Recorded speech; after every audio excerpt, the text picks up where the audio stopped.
এরে আল্লাহ, কি গ্রাম এটা! মানে সেরা ভাই, সেরা। মানে এই গ্রামের ভিউটা দেখছেন যে আজ থেকে 15 বছর আফটারে আমরা চলে গিয়েছি এরকম, যে মাটির বাড়ি দুই পাশে আর মাঝখান দিয়ে পিচ ঢালা রাস্তা ছুটে চলেছে। আসসালামু আলাইকুম রহমতুল্লাহি ওয়া বারাকাতুহু।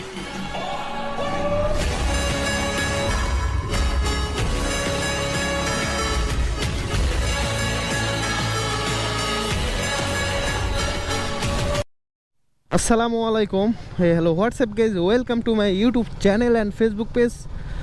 আর আপনারা তো অলরেডি বুঝেই গিয়েছেন আমরা একটা বিস্তৃত গ্রামের মধ্যে ঢুকে পড়েছি। এরে আল্লাহ, কি গ্রাম এটা! মানে সেরা ভাই, সেরা। মানে এই গ্রামের ভিউটা দেখছেন, দুই পাশে যে, হ্যাঁ এইটুকু রাস্তা পাকা হয়েছে তো হয়েছে, আর দুই পাশে যে বাড়িঘর দেখছেন, মানে অন্যরকম একটা মনে হয়েছে যে আজ থেকে 15 বছর আফটারে আমরা পৌঁছে গিয়েছি, এরকম একটা বিষয়। এই জায়গার ভিউটা দেখে মনে হইলো যে আজ থেকে 15 বছর আফটারে আমরা চলে গিয়েছি এরকম, যে মাটির বাড়ি দুই পাশে আর মাঝখান দিয়ে পিচ ঢালা রাস্তা ছুটে চলেছে। আর আমরা একটা জিনিস খেয়াল করেছি যে যুগের সাথে এই রাস্তাটাও পরিবর্তন হয়েছে। এই রাস্তা কিন্তু মেঠো পথ ছিল না, ওখানে কিন্তু পাকা রাস্তাই ছিল। তো পাকাপুক্ত রাস্তা হয়েছে, ওখানেও দেখলাম যুগের সাথে পরিবর্তন হয়েছে রাস্তাটা। তো সব মিলাই ভাই খুব ভালো লাগলো। এক্সপ্লোর করতে বেরিয়ে পড়েছি আমি, আমার শ্রদ্ধেয় প্রিয় মামা পিছনে বসে আছে। আর আমরা এই গ্রামটা এক্সপ্লোর করতে সেভাবে পারিনি, আমাদের হাতে ওইরকম সময় ছিল না। এটা কি স্বাগতম দেবরপুর, এনায়েতপুরে ইউনিয়ন এটা। ও ওখানে লেখা ছিল স্বাগতম দেবরপুর, এনায়েতপুরের ইউনিয়নের একটা শাখা, একটা গ্রামের মধ্যেই পড়ে এই এলাকা।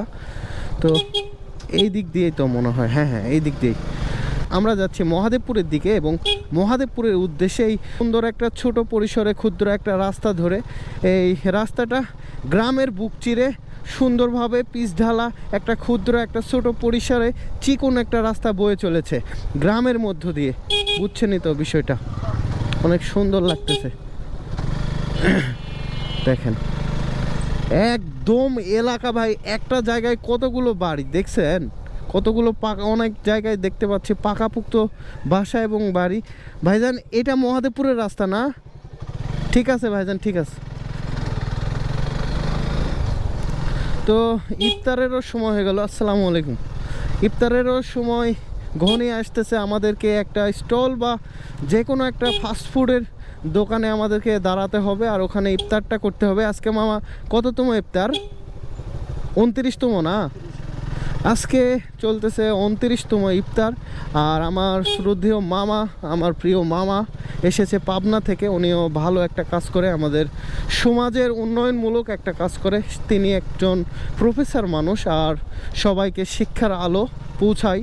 17 থেকে 20 বছর এই বয়স অ্যারাউন্ড অ্যাভারেজ যে স্টুডেন্টগুলো আছে তাদের মাঝে আমার প্রিয় মামা, শ্রদ্ধেয় মামা। তো উনি জ্ঞানের আলো ছড়ায়। তো উনি একজন প্রফেসর মানুষ, উনি সম্মানের জায়গায় সব সময় থাকেন, এবং তাকে আমি সব সময় শ্রদ্ধা করি, এবং অন্তঃস্থল থেকে ভালোবাসা ও প্রীতি থাকবে আমার তরফ থেকে। আর আমাদের এই দেশের উন্নয়ন এবং আমাদের এই দেশের যে কৃতি সন্তানগুলো বেড়ে উঠতেছে সামনের দিকে, তাদের মাঝে শিক্ষার আলোগুলো ছড়ায়, তার জন্য বিশেষভাবে তার প্রতি ভালোবাসা থাকবে।